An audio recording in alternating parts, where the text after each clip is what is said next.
Bienvenue sur le podcast du site maghrebemergent.com, le média indépendant et apolitique qui reprend toute l'actualité du Maghreb au quotidien. Je suis votre journaliste et animateur pour cette discussion. Et pour explorer notre sujet du jour, j'accueille notre spécialiste de la thématique. Bonjour, ravi d'être avec vous. Aujourd'hui, on va parler d'une voiture qui fait pas mal parler d'elle, la Dacia Sandero, la version 2025. Elle vient tout juste d'être montrée au Dacia Product Days et on parle de métamorphose, hein. Oui, c'est ça. Pas une révolution totale, mais quand même un bon coup de neuf. Ça touche le design, l'intérieur et aussi les moteurs. C'est une évolution qui était attendue, je crois. Alors, commençons par ce qui saute aux yeux. L'extérieur. Qu'est-ce qui change concrètement sur cette Sandero? Alors, oui, l'évolution est bien là. Ce qui est frappant, c'est la nouvelle signature lumineuse à l'avant. Ah oui, Elle prend une forme en T inversé, c'est assez moderne, avec des petits pixels blancs qui vont jusque sur la calandre. D'ailleurs, la calandre aussi, elle change. Elle était noir mat, maintenant elle est noir brillant, ça fait un peu plus statutaire. Et bien sûr, il y a le nouveau logo Dacia dessus. cette forme en T, et c'est juste pour le look ou ça cherche aussi à donner une image un peu plus haut de gamme? Exactement. C'est un peu un code visuel qu'on voit sur des voitures plus chères. Donc oui, Dacia montre une montée en gamme, mais sans faire exploser les prix. C'est assez malin comme approche. Et à l'arrière aussi, ça change. Les feux sont redessinés, ils s'étendent sur les ailes maintenant. C'est un motif qu'on retrouve aussi sur la Stepway et le Jogger pour faire une sorte d'unité, quoi. D'accord. Et il y a d'autres petits détails qui modernisent l'ensemble. Oui, on peut noter les nouvelles jantes en alliage. Il y a aussi l'antenne aileron de requin. C'est plus discret et plus moderne que l'ancienne tige. Et puis, il y a 2 nouvelles couleurs pour la carrosserie. Ça fait qu'on a le choix entre 6 teintes maintenant au lieu de 4. Un peu plus de personnalisation, voilà. Ok, bon, l'extérieur est clairement modernisé. Est-ce que cette impression, elle continue quand on ouvre la portière? On retrouve la même montée en gamme à l'intérieur? Ce qui attire l'œil tout de suite, c'est le nouvel écran tactile au centre. Il fait 10 pouces maintenant. Ah oui, 10 pouces, c'est pas mal pour une Dacia. Oui, c'est grand. Et derrière le volant, il y a aussi un écran numérique de 7 pouces pour les compteurs. Fini les aiguilles traditionnelles. Un écran de 10 pouces, c'est bien beau, mais est-ce que ça reste simple à utiliser? Fidèle à l'esprit Dacia, quoi. C'est la question, hein.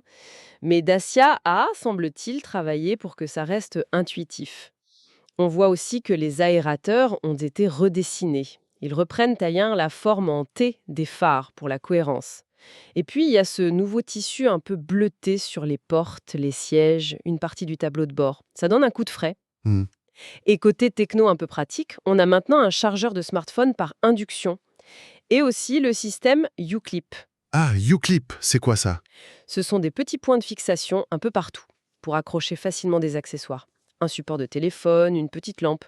C'est simple, mais c'est astucieux, typique de Dacia. Le volant aussi est nouveau.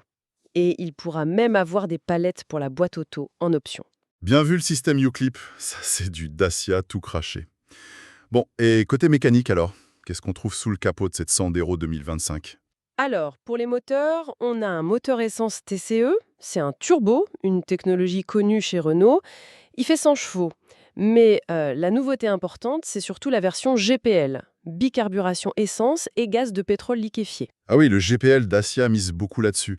Elle a quoi de spécial cette version? Déjà, elle est plus puissante. Elle passe à 120 chevaux. Ça devrait la rendre un peu plus à l'aise partout. D'accord.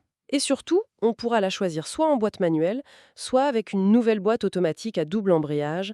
Ils appellent ça e-shifter. Elle a 6 vitesses. Mais le chiffre qui frappe le plus, c'est l'autonomie annoncée pour cette version GPL. 1460 km. Pardon? 1460 km? C'est énorme! Comment ils font ça? Tout simplement avec un réservoir de GPL plus grand. Ah, d'accord. Du coup, ça change vraiment la donne pour ceux qui roulent beaucoup ou qui veulent pas faire le plein tout le temps, surtout si le GPL est moins cher là où ils habitent. C'est là qu'on retrouve le côté malin de Dacia, proposer une solution économique à l'usage avec une très très grande autonomie. La consommation moyenne annoncée, c'est 7,2 litres 100 km. C'est intéressant, mais entre le design plus affirmé, l'intérieur plus techno, ces moteurs plus performants, on a quand même une vraie montée en gamme. Est-ce que Dacia risque pas de perdre un peu son âme là-dedans? L'image de la voiture simple, abordable? C'est tout l'enjeu pour eux, oui. C'est clair qu'ils cherchent à séduire des gens qui regardent peut-être des voitures un peu plus chères d'habitude, mais sans renier ce qui a fait leur succès, le rapport prix-équipement imbattable. L'idée, ça reste de proposer l'essentiel, mais un essentiel qui est de plus en plus moderne, de plus en plus valorisant. Ils veulent rester simples, malins et accessibles, comme ils disent. Même avec un grand écran et une boîte auto. C'est un équilibre délicat à tenir, c'est sûr. Donc, si on résume, cette Sandero 2025, elle prend un sacré coup de jeune. Un look plus moderne, un intérieur bien plus techno, plus sympa, et des moteurs efficaces, avec ses versions GPL à l'autonomie record qui marquent les esprits. C'est une évolution notable, mais qui semble respecter l'ADN de la marque. C'est exactement ça. Je pense que cette évolution, elle est bien pensée. Ça devrait lui permettre de rester très attractive et peut-être même de séduire de nouveaux clients en offrant plus sans forcément coûter beaucoup plus cher. Merci pour votre écoute et retrouvez plus d'actualités sur maghrebemergent.com.